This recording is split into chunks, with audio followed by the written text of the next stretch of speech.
الحمد للہ رب العالمین والصلاة والسلام علی خاتم النبیین امام المرسلین سیدنا و مولانا محمد وعلی آلہ الطیبین واصحابہ الطاہرین اما بعد فاعوذ باللہ من الشیطان الرجیم بسم اللہ الرحمن الرحیم الا ان اولیاء اللہ لا خوف علیہم ولا هم یحزنون صدق اللہ مولانا العظیم۔ سامعین کرام، السلام علیکم ورحمۃ اللہ وبرکاتہ۔ اللہ رب العزت جل شانہ کی ہم پر بے پناہ مہربانی ہے کہ اس نے ہمیں آقائے نامدار احمد مختار مدنی تاجدار دونوں جہاں کے سردار حضرت محمد مصطفیٰ رسول خدا صلی اللہ تعالی علیہ وآلہ وسلم کی بابرکت امت میں پیدا فرمایا۔ الحمدللہ آج کی یہ محفل 7ویں محفل ہے۔ ہم حضرت غوث العظم دستگیر جیلانی محبوب سبحانی رضی اللہ تعالی عنہ کے حالات، واقعات اور کرامات سنتے آ رہے ہیں۔ صحیح بات تو یہ ہے کہ غوث پاک کی زندگی کئی زاویوں پر مشتمل ہے۔ آپ عالم دین بھی ہیں، واعظ شیریں بیاں بھی ہیں، بہترین مفتی بھی ہیں، قاضی بھی ہیں اور پیر و مرشد بھی ہیں۔ اس کے علاوہ آپ بڑے تاجر بھی ہیں۔ سخاوت بھی آپ کی لاجواب ہے۔ حضرات گرامی، حضرت غوث پاک رضی اللہ تعالیٰ عنہ کی بارگاہ میں بعض مائیں اپنے بچوں کو لے کر آتی تھیں اور حوالے کر دیتی تھیں کہ میرے بچے کو چمکا دو، میرے بچے کو تربیت دے کر چمکا دو۔ تو اسی طرح ایک ماں اپنے بیٹے کو لے آئی، غوث پاک کے حوالے کر کے چلی گئی۔ ایک مدت کے بعد، چند مہینوں کے بعد یا ایک برس کے بعد آئی، دیکھتی ہے کہ بیٹا بالکل نحیف، کمزور، دبلا پتلا ہو گیا۔ ماں کی مامتا مچل گئی۔ غوث پاک سے عقیدت تو ہے، غوث پاک سے محبت تو ہے، مگر بیٹے کی حالت دیکھ کر ماں تڑپ گئی، کیونکہ جب بچے کو لائی تھی بچہ فربا تھا، موٹا تازہ تھا، مگر اب کیوں اتنا دبلا پتلا ہو گیا ہے۔ غوث پاک سے ملنے کے لیے گئی تاکہ یہ عرض کرے کہ میرے بیٹے کا آپ کیوں خیال نہیں رکھتے، یا میرے بیٹے کو شاید آپ نے کسی اور کے حوالے کر دیا ہے۔ پھر بیٹے سے پوچھا کہ کیا کھاتے ہو؟ تو بھنے ہوئے چنے کھا رہا ہے بیٹا۔ کہا امی جان یہ بھنے ہوئے چنے میں کھا رہا ہوں۔ بھنے ہوئے چنے کھا رہا ہے بیٹا؟ یہ ساری باتیں اس کے ذہن میں گھوم رہی تھیں۔ پھر اندر گئی مہمان خانے میں، تو دستر ہے، دستر پہ مرغ کی ہڈیاں رکھی ہوئی، مرغ کا سالن بنا ہے، اور مہمان کھا کر فارغ ہو کے نکلے ہیں، ابھی دستر اٹھا نہیں ہے، دستر پر سالن کے شوربے کے آثار بھی ہیں اور مرغ کی ہڈیاں بھی ہیں۔ یہ دیکھ کر تو ماں اور تڑپ گئی۔ پھر غوث پاک آ گئے، عرض کرنے لگی کہ حضرت میں میرے بیٹے کو آپ کے حوالے کر گئی تاکہ آپ میرے بیٹے کی اچھی تربیت کریں اور میرے بچے کو روشن بنا دیں، لیکن میرے بیٹے کی آپ نے یہ کیا حالت بنا رکھی ہے؟ میرا بیٹا دبلا نحیف ہے اور اسے کھانے کے لیے آپ چنے دے رہے ہیں، اور آپ کے مہمان تو مرغ مسلم چٹ کر کے جا رہے ہیں۔ یہ کہاں کا انصاف ہے؟ آخر میں ماں ہوں، آپ سے فریاد کر رہی ہوں۔ تو حضرت غوث پاک رضی اللہ تعالیٰ عنہ نے کہا کہ ان ہڈیوں کو جمع کرو۔ دسترخوان پر ادھر ایک ہڈی، ادھر ایک ہڈی، ادھر ایک پڑی تھی، ان ہڈیوں کو جمع کرو۔ ہڈیوں کو جمع کیا گیا تو آپ نے ہاتھ رکھ کر کہا کہ قم باذن اللہ، اللہ کے حکم سے کھڑا ہو جا، تو مرغ کھڑا ہو گیا، زندہ ہو گیا، زندہ کھڑا ہے۔ کہا دیکھو میری بہن، میں تمہارے بچے کو اس لائق بنانا چاہتا ہوں۔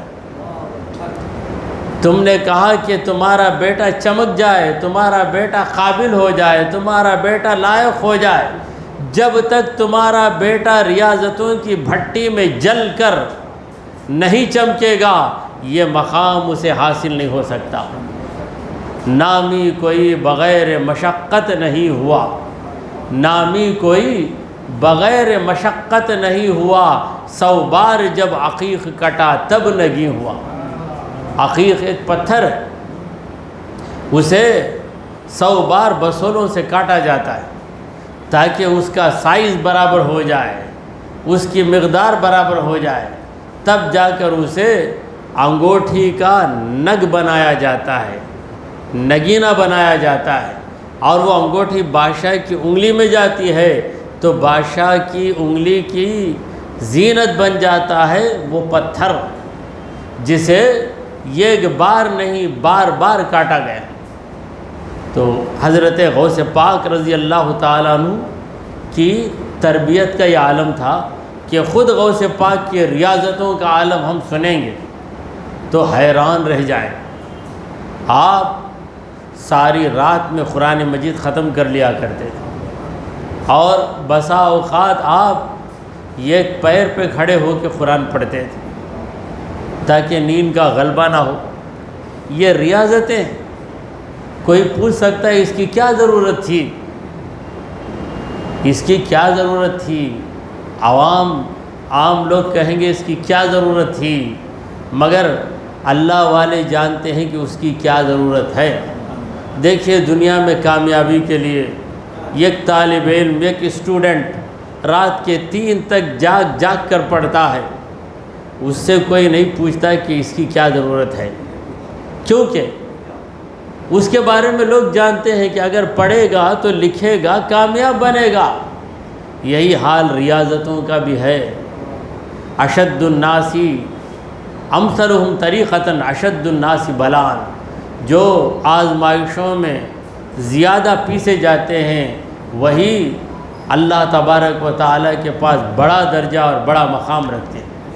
حضرات کرام، غوث پاک رضی اللہ تعالیٰ عنہ کے دور میں ایک نوجوان تھا جو علم کلام میں ایسا مصروف ہو گیا۔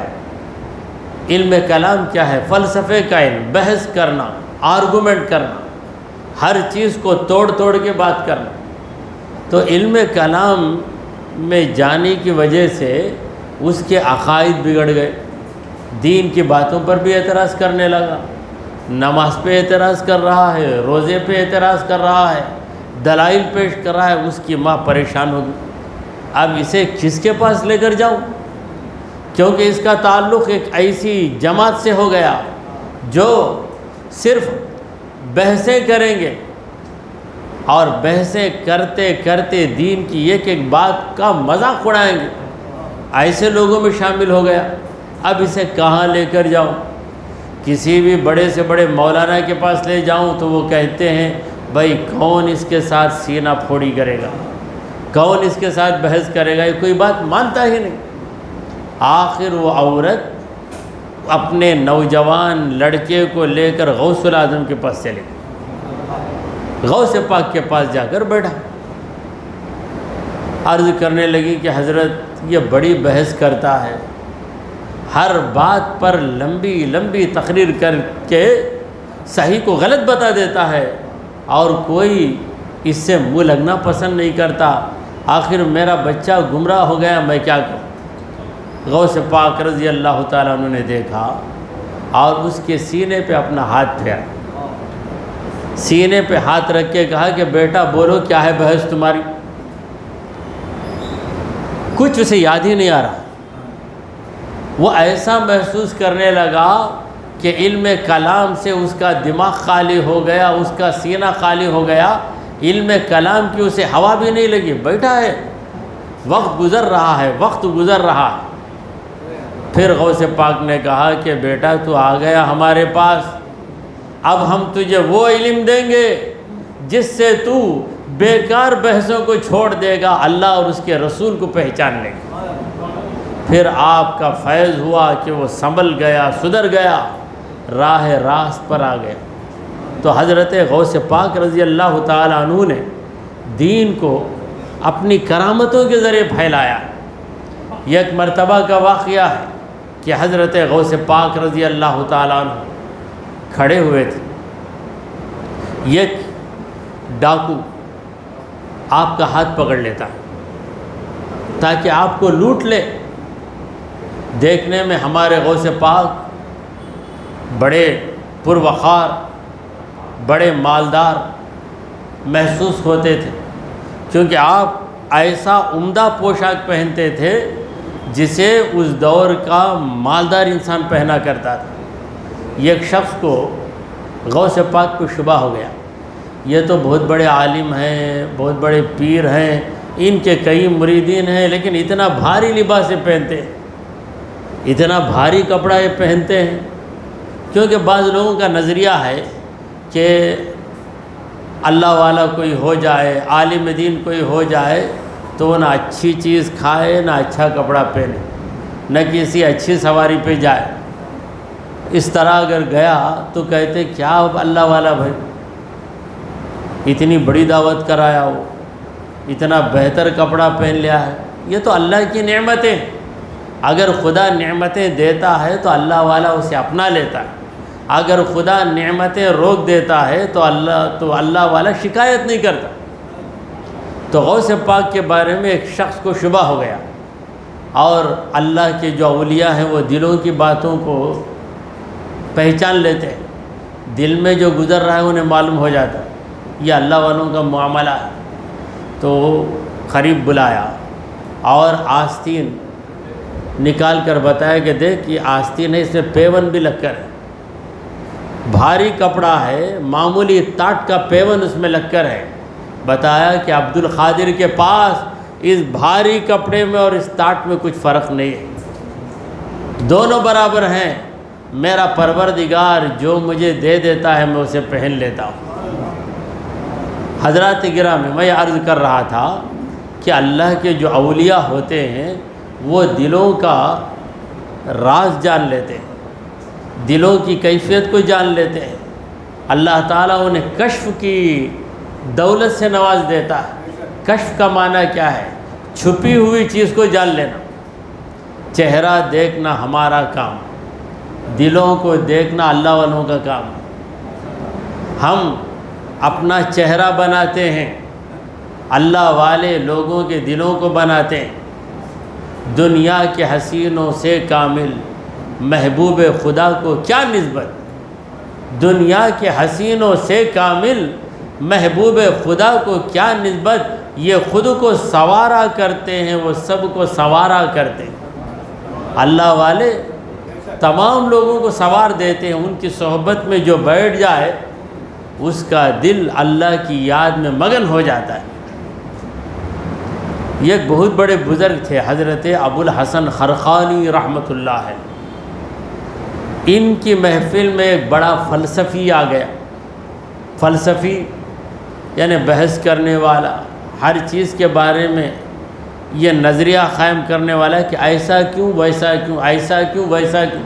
روزہ رکھ کر 14 گھنٹے بھوکے رہتے کیا مل جاتا، کیا واسطے روزہ رکھتے، یہ کیا جا کے طواف کرتے، کعبے کے اطراف چکر مار کے آتے، اس میں کیا فائدہ، ایسی بحث کرنے والا فلسفی۔ تو بو علی سینا بہت بڑا فلسفی تھا، وہ اس محفل میں آ گیا۔ اب فلسفی کسی محفل میں آتا تو اس کا کام یہ ہے نوٹ کرنا، ہر بات کو تول تول کر اس میں کوئی نہ کوئی نقص نکالنا، کوئی خرابی نکالنا۔ حضرت ابوالحسن خرقانی اپنے مریدین کو تعلیم دے رہے تھے کہ دیکھو ہمیشہ اللہ اللہ اللہ کا ورد کرتے رہو، اگر اللہ کہو گے تو تمہارا دل روشن ہو جائے گا، تمہارے بدن میں طاقت آ جائے گی، تمہارا دماغ روشن ہو جائے گا، تم شیطان پر غالب آ جاؤ گے، شیطان تم سے بھاگ جائے گا، کمزوریاں تم سے ختم ہو جائیں گی، برکتیں تمہیں ملیں گی۔ یہ بیان ہو رہا ہے، ابو علی سینا بیٹھ کے سوچ رہا ہے یہ آدمی لوگوں کو کیا دھوکہ دے رہا ہے۔ اللہ ایک لفظ ہے، اللہ کیا ہے؟ ایک لفظ، الف لام لام ہے، اللہ ایک لفظ ہے۔ اس لفظ کے بار بار کہنے سے یہ ہو جاتا، وہ ہو جاتا، دل روشن ہو جاتا، بدن میں قوت آ جاتی، کمائی میں برکت آ جاتی، یہ سب کیا بات ہے؟ حضرت کو معلوم ہو گیا، حضرت ابوالحسن خرقانی رحمۃ اللہ علیہ کو پتہ چل گیا کہ وہ دل میں کیا سوچ رہا ہے۔ تو آپ نے کہا اے ابو علی سینا حمار، گدھے، ابو علی سینا گدھے، یہ سننا تھا۔ اڑ گیا، لال ہو گیا۔ کسے گدھا بولتے تم؟ کیا سمجھا؟ ارے گدھا it is mere a word, ایک لفظ ہے نا، وہ کیا ہے؟ یہ ایک لفظ، اس لفظ میں اتنا پاور ہے۔ بیٹھا ہوا آدمی اڑ گیا، تیرا بی پی بڑھ گیا، ہاتھوں میں راشا طاری ہو گیا، چہرہ لال ہو گیا، بات صفائی سے نہیں نکل رہی ہے، کچھ دیر کھڑا رہے گا تو لڑک جائے گا۔ یہ کس کا پاور؟ گدھا، عربی میں حمار، ہا میم الف را، 4 حرفی گدھا، خدا کی بنائی گئی مخلوق، جانوروں میں اس کا بڑا درجہ نہیں ہے، لیکن اس لفظ سے تیرے اندر کیا پاور آ گیا، کیا اثر، کیا تبدیلی آ گئی۔ ارے جب مخلوق کے نام میں یہ پاور ہے تو خالق کے نام میں کیا پاور، تجھے کیا پتہ؟ یہ تو جو لوگ ورد کرتے ہیں اللہ اللہ کا، وہ جانتے ہیں کہ اللہ کے لفظ میں کیا اثر ہے۔ تم چکر تو دیکھو، چکے بغیر کچھ بھی کہہ لو۔ بعض لوگ اچھی چیزیں کھائے نہیں ہوتے، جب ان کے سامنے اچھی چیز پیش کی جاتی ہے تو بولتے ہیں نہیں، زبردستی ان کو کھلا دو تو بولتے ہیں دو، کیونکہ چکے نہیں تھے۔ جب چک لیتے تب معلوم ہوتا کہ مزہ کیا ہے۔ اسی طرح اللہ والوں کا مزہ کیا ہے، ان کی صحبت میں بیٹھو تب پتہ چلے گا۔ نہ پوچھ ان خرقہ پوشوں کی، عقیدت ہے تو دیکھ ان کو، یدے بیضا لیے بیٹھے ہیں اپنی آستینوں۔ حضرات گرامی، ہمارے نبی کریم صلی اللہ علیہ وسلم نے دین کو پھیلانے کا جو کام شروع کیا، اس کام کے لیے جس چیز کو بنیاد بنایا، وہ چیز ہمارے نبی کی سچائی۔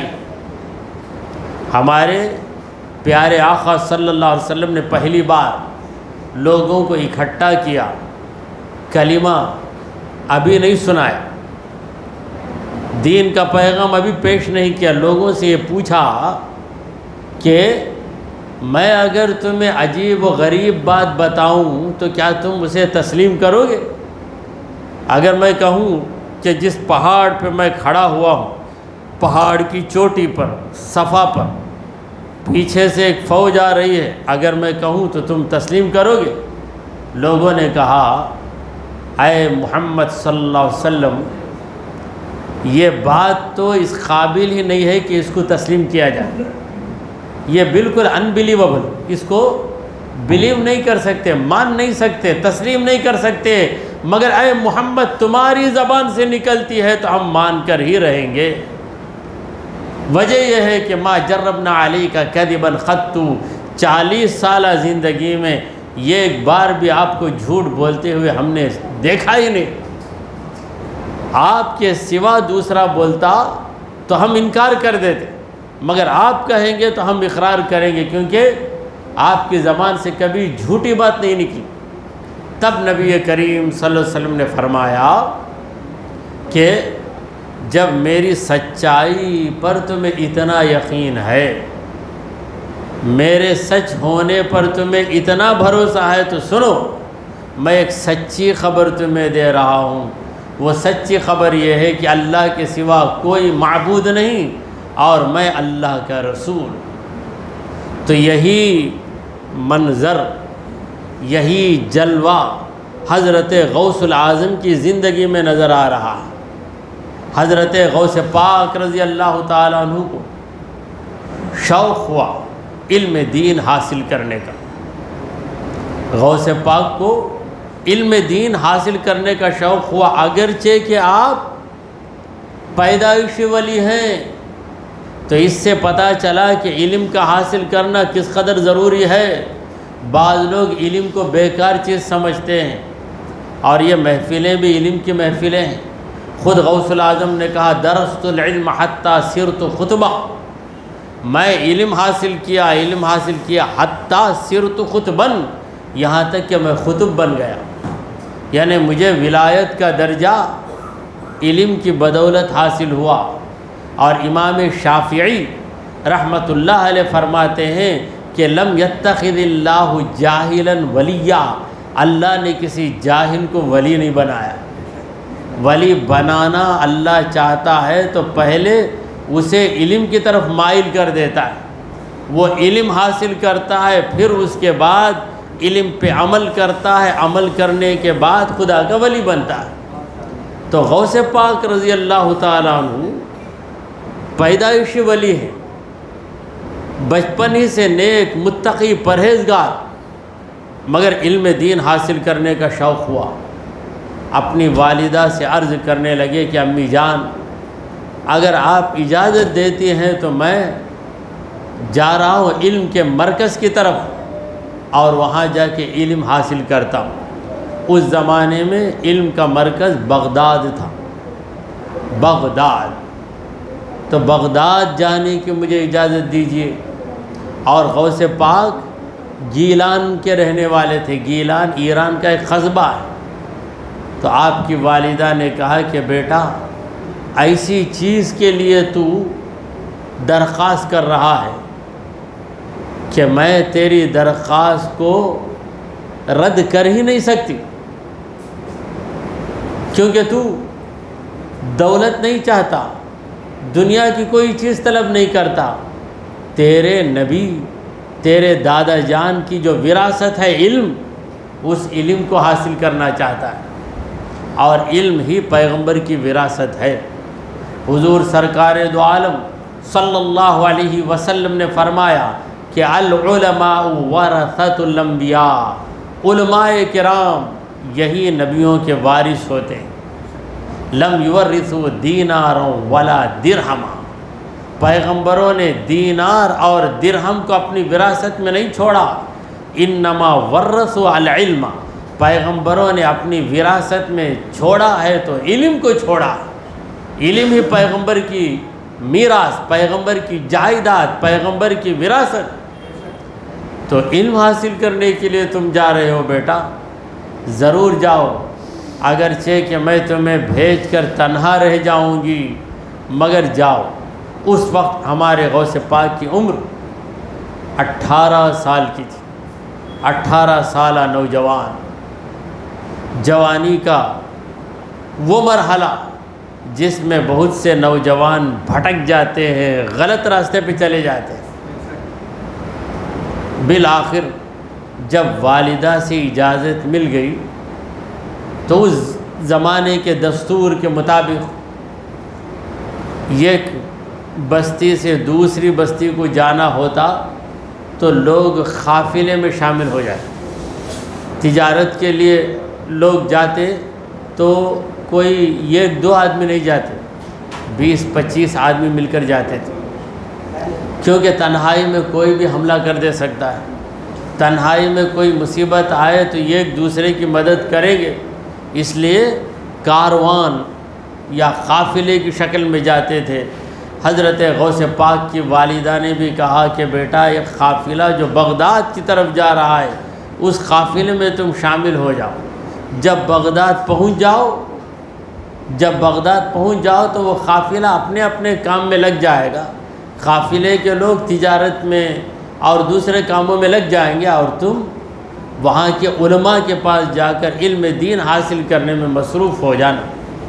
مگر بیٹا میری ایک نصیحت یاد رکھ، تم نبی کی وراثت حاصل کرنے کے لیے جا رہے ہو، نبی کا کردار بھی تمہارے اندر ہونا چاہیے۔ دیکھو بیٹا، کبھی جھوٹ نہ بولنا، کبھی جھوٹ نہ بولنا، ہمیشہ سچ بولنا، ہمیشہ سچ بولنا، یہ تمہاری ماں کی تم کو نصیحت ہے۔ حضرت غوث پاک رضی اللہ تعالیٰ عنہ نے عہد کیا اپنی والدہ سے کہ امی جان انشاءاللہ میں سچ بولوں گا، سچ پر قائم رہوں گا، کبھی جھوٹ نہیں بولوں گا۔ بس یہ عہد کیا اور نکل پڑے سوئے اتفاق۔ انفارچونیٹلی کیا ہو گیا، راستے میں 60 ڈاکوؤں نے پورے قافلے کو گھیر لیا، ایک دو نہیں، 10-20 نہیں، 60، اور ایک ڈاکو 10-12 آدمیوں کو مار سکتا، کیونکہ ڈاکو ہے مارنا، پیٹنا، لوٹنا، یہی تو اس کا کام ہے۔ تو 60 ڈاکو مل کر لوگوں کا احاطہ کر لیتے ہیں، لوگوں کو گھیر لیتے ہیں، تو سب مصیبت میں آ گئے۔ ہر ایک کو ڈاکوؤں نے لوٹ لیا، ہر بڑی چیز چھوٹی چیز چھین کر، اتنا ہی باقی تھا کہ جان سے مار دیتے، چیزوں کو لے لیا۔ غوث پاک رضی اللہ تعالیٰ عنہ اسی قافلے میں ہیں، 18 سالہ نوجوان، چہرے سے نور ہویدا ہے، آنکھوں میں ایمان کی چمک ہے، اور دل بالکل مطمئن ہے، کیونکہ خدا سے ڈرنے والے غیر خدا سے کہاں ڈرتے ہیں۔ تو ڈاکوؤں میں سے ایک ڈاکو گھومتے گھومتے غوث پاک کے پاس آیا، کہا کہ اے جوان، اے نوجوان، نام کیا ہے تمہارا؟ آپ نے کہا عبد القادر۔ ارے اتنی دلیری سے جواب دے رہا ہے، یہاں پر تو پسینہ چھوٹ جاتا ہے سب کا۔ نام عبد القادر، اچھا کیا تمہارے پاس کوئی چیز ہے؟ کہا ہے۔ کیا ہے؟ 40 اشرفی ہیں۔ 40 اشرفیاں ہیں؟ بیٹا مذاق کر رہا ہے ہمارے ساتھ، کیا سمجھا ہم کون ہیں؟ کیا تجھے پتہ ہے میں ڈاکو ہوں؟ ڈاکو سے کوئی ایسی بات کرتا؟ ہر ایک تو چیز کو چھپاتا، اور ڈاکو کے سامنے کون ہنسی مذاق کرتا؟ تو میرا مذاق اڑا رہا۔ پھر اس کے بعد اس نے سوچا کہ یہ بڑا زبردست لڑکا ہے، بڑی دلیری ہے، ایسا دلیر لڑکا ہماری گروپ میں آ جائے تو ہم بہت سے لوگوں کو لوٹ سکتے ہیں۔ تو اپنے سردار کے پاس گئے، کہا سردار جی یہ جو قافلہ ہے اس میں ہر ایک لڑکھڑا رہا ہے، کانپ رہا ہے، سب کا پسینہ چھوٹ گیا، لیکن اس قافلے میں ایک 18 سالہ جوان ہے، بالکل نارمل ہے، نہ پریشانی نہ گھبراہٹ۔ میں جب اس سے نام پوچھا تو نام برابر بتایا۔ کہاں سے آئے؟ گیلان سے آیا۔ کیا ہے تمہارے پاس؟ کہہ رہا ہے کہ 40 اشرفیاں ہیں۔ تو سردار کو بھی شوق ہو گیا، لے کر آؤ اس دلیر نوجوان جو ایسے خوفناک ماحول میں اتنی دلیری سے بات کر رہا ہے۔ سردار نے بلایا، غوث الاعظم آ گئے، پوچھا سردار نے بیٹا تم کون ہو، تمہارا نام کیا ہے، کیا ہے تمہارے پاس؟ 40 اشرفیاں۔ اچھی طرح غور کر کے جواب دو، میں ڈاکوؤں کا سردار ہوں، میرا کام ہے لوٹنا، مارنا، توڑنا، پھوڑنا۔ اگر تمہاری بات غلط نکلی، اگر تمہاری بات غلط نکلی تو پھر میں تمہیں زندہ نہیں چھوڑوں گا۔ جانتے ہو تم؟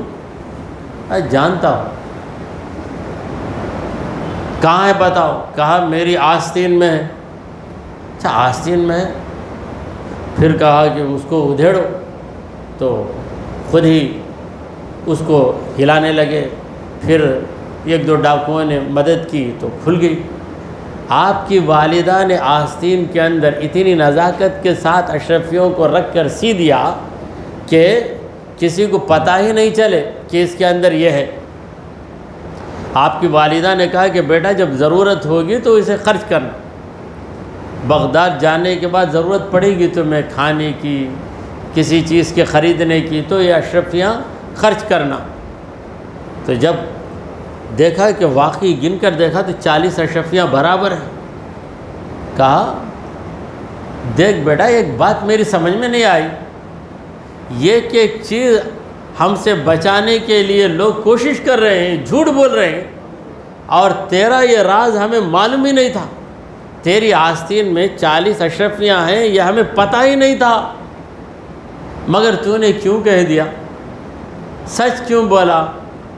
اب تیری اشرفیاں ہم اٹھا لیں گے، تجھے خالی کر دیں گے، تو سچ کیوں بولا؟ کہا میری ماں نے مجھ سے کہا کہ بیٹا سچ بولنا، میں میری ماں کی خلاف ورزی نہیں کر سکتا۔ ارے غوث العظم کی زبان سے یہ جملہ نکلا، یہ جملہ کیا ہوا؟ رحمانی حملہ بن کر ڈاکو کے دل میں نور پیدا کر دیا۔ ڈاکو کے دل کی دنیا بدل گئی، کہنے لگا اے نوجوان، پہاڑ سے زیادہ مضبوط ہے تو، تیری ماں کی نصیحت کا تجھے اتنا خیال ہے، اور ایسے خطرناک موقع پر جہاں بڑے بڑے پہلوانوں کے پیروں تلے سے زمین نکل جاتی ہے، یہاں پر تو نے ایسا جواب دیا؟ ہم تو شبہ کر رہے تھے، ہم یہ سوچ رہے تھے کہ تو جھوٹ بول رہا ہے، مگر تیری بات بالکل سچ نکلی، اور تو کہہ رہا ہے تیری ماں نے نصیحت کر دی۔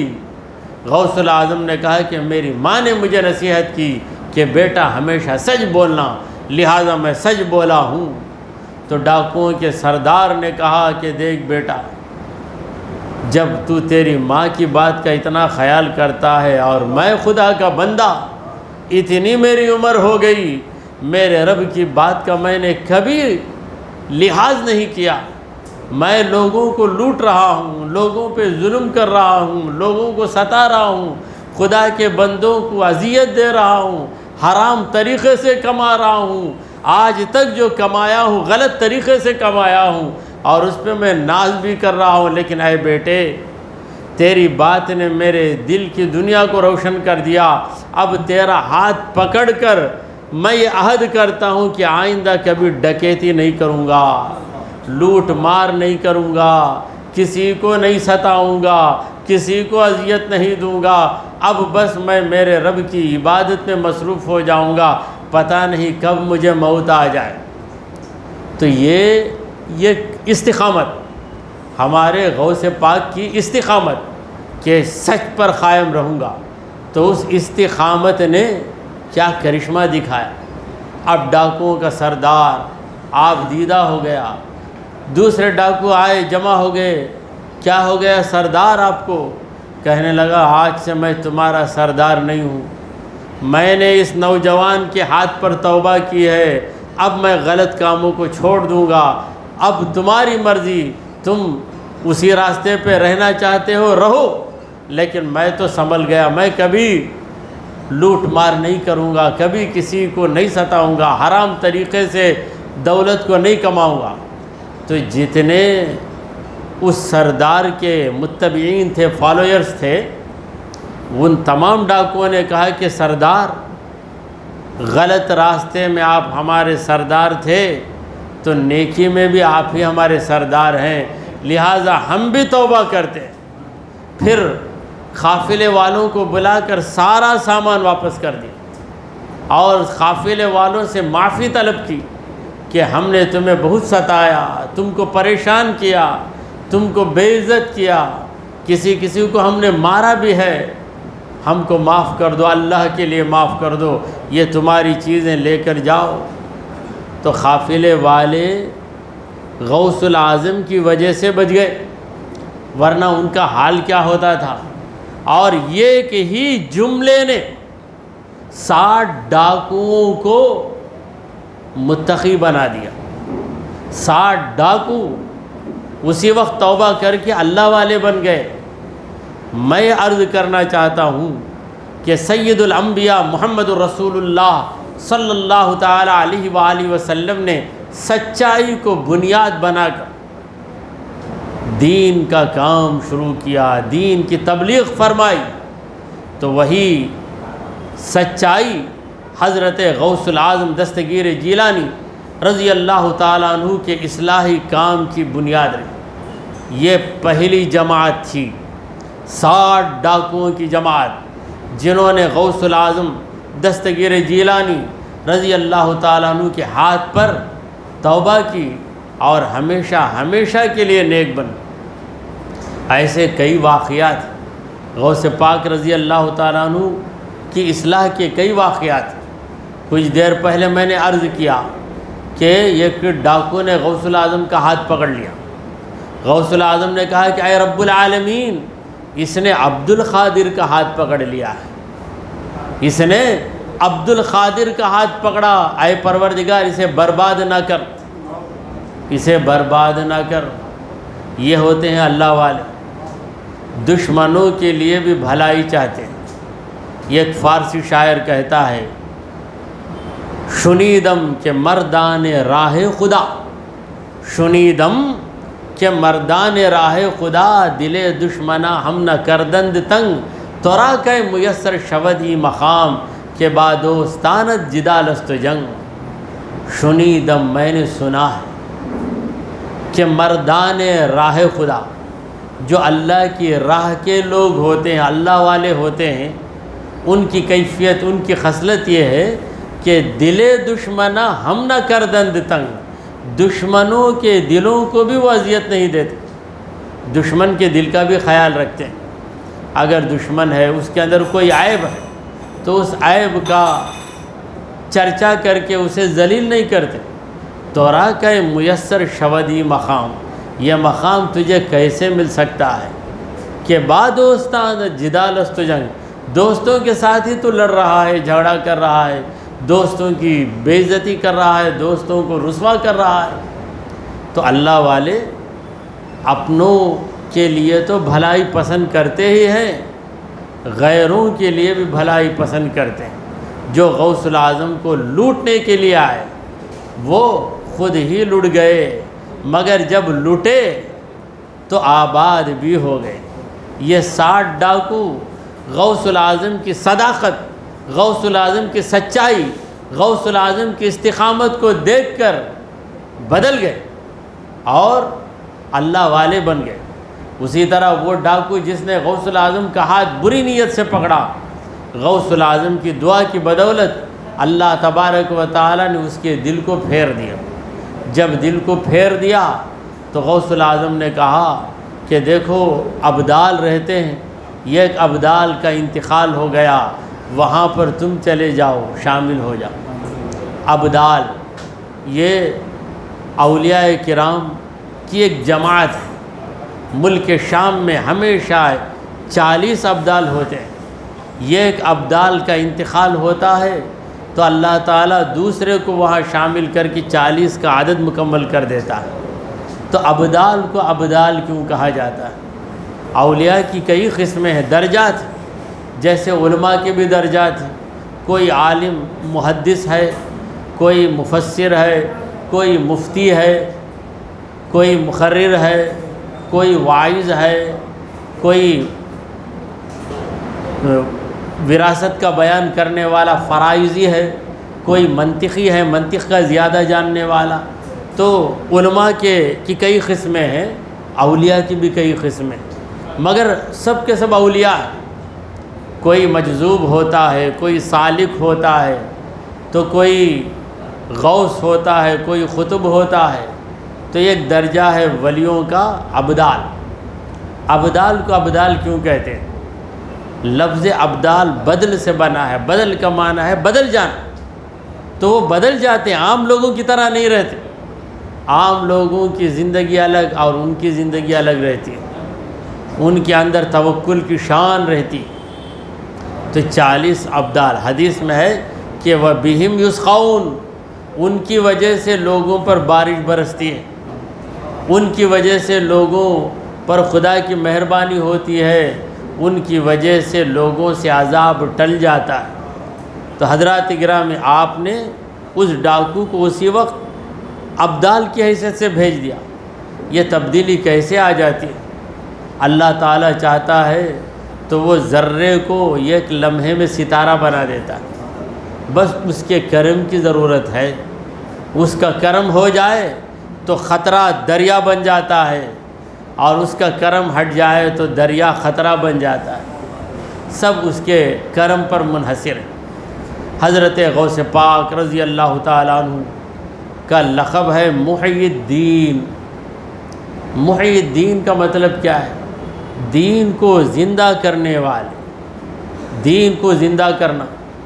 بعض لوگ اس پر بھی اعتراض کرتے، وہ کیا بھائی دین کو زندہ کرنا؟ دیکھیے، زندہ کرنے کا لفظ حدیثوں میں بھی ہے۔ حدیثوں میں ہے کہ جو میری سنت کو زندہ کرے گا، من احیا سنتی، میری سنت کو زندہ کرے گا۔ تو سنت کب مردہ ہو جاتی ہے؟ جب لوگ چھوڑ دیتے ہیں، کسی سنت پر عمل کرنا لوگ چھوڑ دیتے ہیں، اس وقت کوئی اس سنت پر عمل کرتا ہے تو اس نے سنت رسول کو زندہ کر دیا۔ تو غوث پاک کے دور میں شہنشاہوں کی وجہ سے، دولت مندی کی وجہ سے نشہ کی محفلیں، رقص کی محفلیں، موج و مستی کی محفلیں عام ہو گئیں۔ غریبوں پہ ظلم ہو رہا تھا، امیروں کو کنٹرول میں نہیں لایا جا سکتا تھا، تقریباً دین مردہ ہو گیا تھا۔ اللہ تبارک و تعالی نے دین کو زندہ کرنے کے لیے اپنے اس بندے عبد القادر کو پیدا کیا۔ یہ تو حدیث پاک ہے، ان اللہ یبعث علی راس کل مئۃ سنۃ من یجدد الہادین، ان اللہ یبعث فی ہذہ الامہ، اس امت میں اللہ تعالی ہر 100 سال میں ایک ایسے شخص کو پیدا کرتا ہے جو دین کو تازہ کر دیتا ہے۔ اسی کو مجدد کہتے ہیں، مجدد الف ثانی۔ اور ہمارے غوث پاک تو مجددوں کے سردار۔ مجدد کا کام ہی کیا ہے؟ دین میں تازگی پیدا کرنا، دین میں زندگی پیدا کرنا۔ تو غوث پاک کا لقب محی الدین، محی الدین کس نے یہ لقب دیا؟ یہ لقب آپ کو کس نے دیا؟ نام تو عبد القادر ہے آپ کا، یہ لقب آپ کو کیسے ملا؟ پوری دنیا آپ کو محی الدین کے نام سے جانتی ہے، آپ کی زندگی میں بھی آپ کا یہ لقب مشہور ہو گیا۔ تو غوث العظم سے کسی نے پوچھا کہ آپ کو محی الدین لوگ کہتے ہیں، ہم بھی کہتے ہیں، مگر کب سے یہ لقب آپ کو ملا؟ تو آپ نے کہا کہ یہ لقب دنیا کے انسان نے نہیں دیا، یہ لقب غیب سے ملا ہے۔ اس کی کیفیت یہ ہے کہ ایک دن میں جا رہا تھا، مجھے کسی نے آواز دی کہ اے عبد القادر مجھے سہارا دو، اے عبد القادر مجھے سہارا دو۔ میں نے دیکھا ہے کہ ایک کمزور آدمی، ایک لاغر آدمی اٹھ نہیں پا رہا ہے، بہت مجبور ہے۔ تو میں اس کے پاس گیا، میں نے چاہا کہ اسے اٹھاؤں کیونکہ وہ مجھے بلا رہا ہے۔ نبی کریم صلی اللہ علیہ وسلم کی سنت ہے کہ مجبوروں کی مدد کرو۔ تو میں اس مجبور کی مدد کے لیے پہنچا، میں نے اس کا ہاتھ پکڑا تو جو ہی میرا ہاتھ اس کا ہاتھ لگا وہ خود ہی کھڑا ہو گیا، کھڑا ہوا، پھر کہا کہ عبد القادر میں انسان نہیں، میں خدا کا دین ہوں، انسان کے روپ میں تمہارے سامنے حاضر ہوا، میں کمزور ہو چکا ہوں، میں مردہ ہو چکا ہوں، تم مجھے زندہ کرو، مجھے زندہ کرنا تمہارا کام ہے، تم محی الدین ہو، تم محی الدین ہو، دین کو زندہ کرنے والے۔ بات ختم ہو گئی، وہ شخص غائب ہو گیا کیونکہ وہ دنیا کا انسان نہیں تھا، خدا کا دین انسان کے روپ میں آیا۔ دیکھیے، اللہ تبارک و تعالی قیامت کے دن ہر عمل کو ایک روپ میں لے آئے گا، ہر عمل روپ لے کر آئے گا۔ حدیث میں آتا ہے کہ بالآخر یہ بکرے کی شکل میں موت آئے گی۔ موت کی بات جب آتی ہے تو بعض لوگوں کو بڑا غصہ آتا ہے، موت بولتے شٹ اپ یور موت بولتے، کیا بھائی اچھی بات کرو بھائی، موت کی بات کیوں کرتے؟ حالانکہ ہمارے نبی کریم صلی اللہ علیہ وسلم نے فرمایا کہ اذکروا ہادم اللذات الموت، اے مومنو لذتوں کو توڑ دینے والی چیز موت جو ہے اسے یاد کرتے رہو۔ تو میدان محشر میں ایک بکرا لایا جائے گا، کبش، اور اس کو ذبح کیا جائے گا، کہا جائے گا کہ موت ہے، اب موت کو ذبح کر دیا گیا، اب کسی پر موت آنے والی نہیں۔ جنتی جنت میں ہمیشہ رہیں گے، دوزخی دوزخ میں ہمیشہ رہیں گے۔ اولئک اصحاب الجنہ ہم فیہا خالدون، وہ جنتی ہیں، جنت میں ہمیشہ رہیں گے۔ دوزخیوں کے بارے میں اللہ نے کہا اولئک اصحاب النار ہم فیہا خالدون، وہ جہنمی ہے، وہ اس میں ہمیشہ رہیں گے۔ اب موت نہیں آئے گی، کیونکہ موت کو موت آ گئی، اب موت کو ذبح کر دیا گیا، موت کو موت آ گئی، اب کسے موت آئے گی؟ تو محی الدین، یہ دین انسانی روپ لے کر آیا۔ پھر غوث الاعظم کہتے ہیں اس کے بعد میں آ رہا تھا، مسجد کی طرف آیا تو مسجد کے باہر چند نورانی شکل کے لوگ کھڑے تھے، انہوں نے مجھے یا محی الدین یا محی الدین بلانا شروع کیا۔ تو یہ لوگ مجھے کیوں بلا رہے ہیں؟ چہرے نئے نئے معلوم ہو رہے ہیں، چہروں پہ عجیب نور ہے، وہ فرشتے تھے جو انسانی روپ میں آئے تھے۔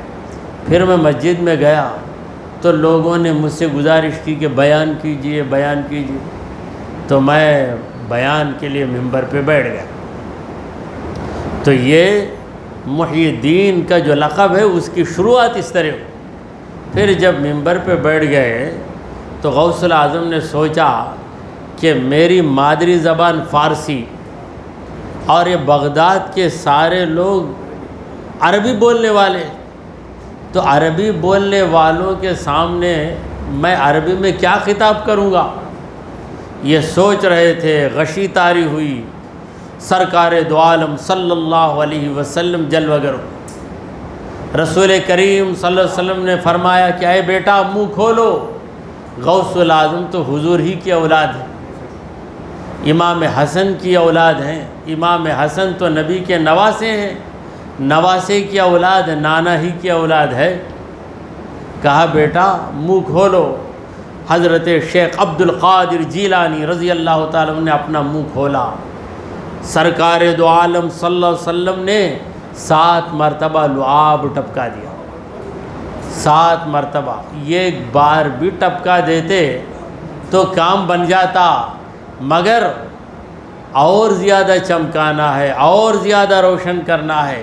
7 مرتبہ ٹپکا کے کہا کہ بیٹا گھبراؤ نہیں۔ سرکار دو عالم صلی اللہ علیہ وسلم جب رخصت ہوئے تو حضرت علی مرتضیٰ جلوہ گر، حضرت علی مرتضیٰ رضی اللہ تعالیٰ عنہ نے کہا کہ بیٹا عبد القادر اپنا منہ کھولو۔ آپ نے منہ کھولا تو حضرت علی نے 6 مرتبہ لعاب ٹپکائے۔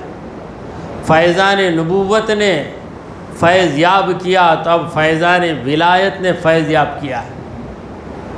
پھر 6 مرتبہ لعاب یعنی اپنا مبارک تھوک ڈالنے کے بعد جب حضرت علی فارغ ہوئے تو حضرت غوث الاعظم عرض کرنے لگے کہ میرے دادا جان آپ بھی 7 مرتبہ لعاب ٹپکائی۔ سرکار دو عالم صلی اللہ علیہ وسلم نے 7 بار لعاب ٹپکایا، میں اس کی کیفیت محسوس کیا ہوں، لذت محسوس کیا ہوں، اور آپ کے لعاب میں بھی لذت ہے۔ 6 کا عدد کیوں رکھا، 7 ختم کر دیجئے۔ تو حضرت علی رضی اللہ عنہ نے کہا کہ بیٹا ادب ہے، ادب ہے، ہر مرحلے میں ادب ہے۔ نبی نے 7 بار کیا ہے تو علی 7 نہیں کرے گا، 6 ہی کرے گا، کبھی بے ادبی نہیں ہوگی۔ تو حضرت علی رضی اللہ عنہ رخصت ہوئے، پھر وہ غشی دور ہوئی، آپ نے دیکھا کہ مجمع ہے، لوگ جمع ہوئے ہیں، پروردگار غوث العظم کے ذریعے دین کا کام لینا چاہتا ہے۔ لوگوں کو جمع کرنے کے لیے کوئی اعلان نہیں کیا گیا، کوئی اشتہار نہیں لگایا گیا، کسی کو بھیجا نہیں گیا، لوگ جمع ہو گئے۔ اب غوث العظم تقریر کرنے لگے۔ یہ کیا تقریر تھی؟ لوگوں کے دلوں میں تبدیلی آ گئی۔ ایسی ایسی باتیں لوگ سننے لگے کہ گویا غوث العظم لوگوں کے دلوں کو دیکھ دیکھ کر ان کی حالات بیان کر رہے ہیں، لوگوں کے دلوں کو دیکھ دیکھ کر بتا رہے ہیں کہ تمہارے اندر یہ خامی ہے، تمہارے اندر وہ خامی ہے۔ دیکھیں، جو اچھا مقرر ہوتا ہے وہ کسی کا نام لے کر اس کی غلطی نہیں بتاتا، بلکہ یوں ہی غلطی کو پیش کر دیتا ہے۔ جس میں غلطی ہوتی ہے وہ خود بخود سمجھ جاتا ہے۔ ہمارے نبی کریم صلی اللہ علیہ وسلم کسی برائی کو بیان کرنا چاہتے، برائی کی وضاحت کرنا چاہتے تو کبھی کسی کا نام لے کر نہیں کہتے، بلکہ آپ فرماتے ہیں ما بال اقوام، ان لوگوں کا حال کیا ہے جو ایسی ایسی حرکتیں کرتے ہیں۔ تو اشارے کے اندر بڑا کمال، الاشارۃ ابلغ من الصراحہ، اشارے کی زبان میں بڑا اثر ہوتا ہے کہ سامنے والا سدھر جاتا ہے۔ اگر اشارے کے بجائے صراحت کر دو، کھلا کھلا بولو تو سامنے والا سنبھلتا نہیں بلکہ اور بگڑ جاتا ہے، اور بگڑ کر اسے غصہ آ جاتا ہے، کیونکہ ہر ایک کو اپنا مقام پیارا ہے، اپنی عزت پیاری ہے۔ تو ہمارے غوث العظم دستگیر جیلانی محبوب سبحانی کا لقب محی الدین ہے۔ آپ نے دین کو زندہ کیا، بے شمار بے دین لوگوں کو آپ نے دین کی طرف بلا کر سب کے اندر دین کو پیدا کر دیا، یہاں تک کہ وہ بغداد جو برائیوں کا اڈا تھا نیکیوں کا چمنستان بن گیا۔ اللہ تبارک و تعالی ہمیں اس کے دین پر استقامت عطا فرمائے اور اس کے اولیاء کے طریقے پر ہمیں قائم رکھے۔ آمین۔ وآخر دعوانا ان الحمد للہ رب العالمین۔